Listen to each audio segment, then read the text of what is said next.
కూడా వచ్చే అవకాశం ఉంది. మేము మాట్లాడాం భయ్యా సన్నీ యాదవ్తో, మా ప్రతినిధి మాట్లాడినప్పుడు ఐఎమ్ సేఫ్ అని చెప్తున్నాడు భయ్యా సన్నీ యాదవ్. నేను క్షేమంగా ఉన్నాను అని భయ్యా సన్నీ యాదవ్ చెప్తున్నాడు. కానీ భయ్యా సన్నీ యాదవ్ సేఫ్గానే ఉన్నాడు. కానీ ఇన్ని రోజుల నుంచి ఎక్కడ సేఫ్గా ఉన్నాడు, ఎలా సేఫ్గా ఉన్నాడు, ఎందుకు కనిపించకుండా ఉన్నాడు అనేది భయ్యా సన్నీ యాదవ్తో మరి కొద్దిసేపట్లో బిగ్ టీవీ మాట్లాడబోతుంది. ఒక ఎక్స్క్లూజివ్ ఇంటర్వ్యూ బిగ్ టీవీ చేయబోతుంది. చూద్దాం భయ్యా సన్నీ యాదవ్తో భయ్యా సన్నీ యాదవ్ ఏం మాట్లాడతాడో, ఇన్ని రోజుల నుంచి ఎక్కడ ఉన్నాడు, తనపై వస్తున్న ఆరోపణల గురించి. భయ్యా సన్నీ యాదవ్ నేను మీకే చెప్తున్నాను, అన్వేష్ మీ గురించి మరి కమెంట్స్ చేశాడు, 4 అనుమానాలను వెలిబుచ్చాడు. ఈ అనుమానాల్లో ఏది నిజం? మీరు ఇన్ని రోజుల నుంచి కనిపించకుండా ఉండటానికి కారణం ఏంటి? మీరు సేఫ్గానే ఉన్నారు, మీరు సేఫ్గా ఉండాలనే కోరుకుంటూ ఉన్నాం. కానీ ఇన్ని రోజుల నుంచి మీరు కనిపించకుండా ఉండడానికి కారణం ఏంటి? నిజంగానే ఎన్ఐఏ మిమ్మల్ని విచారించిందా? ఒకవేళ ఎన్ఐఏ విచారించి మిమ్మల్ని వదిలేస్తే అది చాలా గుడ్ న్యూస్ అవుతుంది మీకు. ఎందుకంటే మీకు పాకిస్తాన్తో ఎటువంటి దేశద్రోహ లింక్స్ లేవని నిజంగా ఎన్ఐఏనే మిమ్మల్ని విచారించి ఉంటే కనుక మీపై ఇంకొంచెం సింపతి వచ్చే అవకాశం ఉంటుంది నాకు తెలిసి. ఎందుకంటే జ్యోతి మల్హోత్రాని తీసుకువెళ్ళారు, విచారించారు, లోపల పడేశారు. అలాగే కొంతమందిని తీసుకువెళ్ళి ఎవరైతే ఇన్ఫ్లుయెన్సర్స్ పాకిస్తాన్ కుక్కలతో అంటకాగుతూ ఉన్నారో, వాళ్ళకి సమాచారాన్ని అందిస్తూ ఉన్నారో వాళ్ళందరినీ తీసుకువెళ్ళి లోపల పడేశారు. సో అనుమానం వచ్చిన వాళ్ళందరినీ విచారించారు. సో ఎన్ఐఏ మిమ్మల్ని విచారిస్తే నిజానికి తప్పేం కాదు. కానీ ఎన్ఐఏ విచారించి మిమ్మల్ని వదిలేస్తే అది ఖచ్చితంగా గుడ్ న్యూస్ అవుతుంది మీకు. సో నిజంగా ఎన్ఐఏ మిమ్మల్ని విచారించిందా? లేదు అన్వేష్ అంటున్నట్టుగా బెట్టింగ్ మాఫియా మిమ్మల్ని పట్టుకెళ్ళిందా? ఐఎస్ఐ ఉగ్రవాదులు పట్టుకెళ్ళారా? లేదా మీరే సింపతి కోసం దాక్కున్నారా? ఏంటి మీరు ఇన్ని రోజులు కనబడకుండా ఉండడానికి కారణం ఏంటి? ఒక్కసారి మీరు బిగ్ టీవీ మిమ్మల్ని కాంటాక్ట్ చేయబోతోంది. మరికొద్దిసేపట్లో ఇంకొక వీడియో కూడా చేద్దాం. భయ్యా సన్నీ యాదవ్తో మనం మాట్లాడదాం. భయ్యా సన్నీ యాదవ్తో ఇంటర్వ్యూ మనం చేద్దాం. చూద్దాం భయ్యా సన్నీ యాదవ్ ఏం మాట్లాడతాడో. ఒకవేళ భయ్యా సన్నీ యాదవ్ కాంటాక్ట్లోకి వస్తే మీ అందరితో కూడా భయ్యా సన్నీ యాదవ్ గురించి ప్రశ్నలు సంధిస్తున్నవారు, అనుమానాలను వెలిబుచ్చుతున్నవారు, ఆందోళన వ్యక్తం చేస్తున్నవారు అందరికీ కూడా లైవ్లో మాట్లాడటానికి అవకాశం కల్పిద్దామని అనుకుంటూ ఉంది బిగ్ టీవీ. సో భయ్యా సన్నీ యాదవ్ ఒకసారి అందుబాటులోకి వస్తే మీ అందరికీ కూడా నేరుగా మాట్లాడే అవకాశాన్ని కల్పిస్తాం.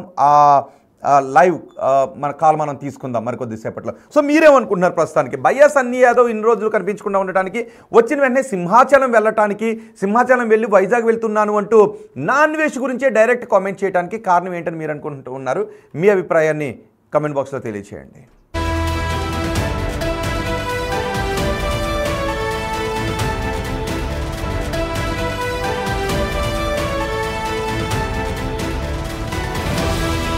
బ్రేకింగ్ న్యూస్, భయ్యా సన్నీ యాదవ్ బయటికి వచ్చాడు. భయ్యా సన్నీ యాదవ్ కొన్ని రోజుల నుంచి ఆచూకీ తెలియడం లేదు.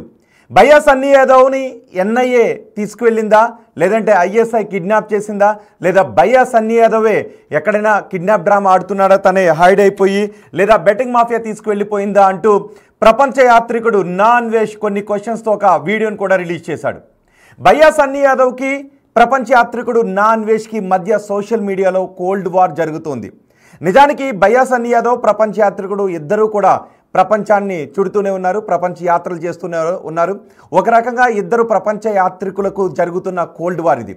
భయ్యా సన్నీ యాదవ్కు ఫాలోవర్స్ కూడా చాలా ఎక్కువ మంది ఉన్నారు. సుమారు 40 లక్షల మంది వరకు ఫాలోవర్స్ ఉన్నారు. అటు ప్రపంచ యాత్రికుడు కూడా ఫాలోవర్స్ గట్టిగానే ఉన్నారు, భయ్యా సన్నీ యాదవ్ కంటే ఎక్కువగానే ఉన్నారు. సో ఈ ఇద్దరు ఎక్కువ ఫాలోవర్స్ కలిగిన ఈ ఇద్దరు ఇన్ఫ్లుయెన్సర్స్ సోషల్ మీడియాలో వార్ చేసుకుంటూ ఉన్నారు. దీన్ని జనాలు కూడా ఆసక్తిగా గమనిస్తున్నారు. ఎందుకంటే లక్షల మంది ఇద్దరికి ఫాలోవర్స్ ఉన్నారు కాబట్టి. భయ్యా సన్నీ యాదవ్ ఏదో ఒక రకంగా వ్యంగ్యమైన ట్వీట్ ప్రపంచ యాత్రికుని గురించి చేస్తూ ఉంటే, భయ్యా సన్నీ యాదవ్ని టార్గెట్ చేసుకుని ప్రపంచ యాత్రికుడు అన్వేషణ చాలా వీడియోస్ కూడా చేస్తున్నాడు. నిజానికి మీకు గుర్తుందా, కొన్ని రోజుల క్రితం భయ్యా సన్నీ యాదవ్ పాకిస్తాన్ నుంచి వస్తూ ఉన్నాడు. ఆ సమయంలో చెన్నై ఎయిర్పోర్ట్లో తీసుకుని వెళ్ళిపోయారు భయ్యా సన్నీ యాదవ్ని. చెన్నై ఎయిర్పోర్ట్లో మిస్ అయిపోయాడని. అప్పటి నుంచి భయ్యా సన్నీ యాదవ్ ఎక్కడున్నాడో తెలియడం లేదు, ఆచూకీ కూడా తెలియడం లేదు. భయ్యా సన్నీ యాదవ్ గురించి వాళ్ళ కుటుంబ సభ్యులు, ఫాలోవర్స్ కూడా కంగారు పడుతున్నారు. సో ఇప్పుడు భయ్యా సన్నీ యాదవ్ బయటకు వచ్చాడు. ఈ రోజు భయ్యా సన్నీ యాదవ్ ఒక ట్వీట్ చేశాడు. అంతేకాదు సింహాచలం వెళ్ళాడు భయ్యా సన్నీ యాదవ్. సింహాచలం వెళ్ళి అక్కడ అప్పన్నను దర్శించుకుని సింహాచలం నుంచి కొన్ని వీడియోలు కూడా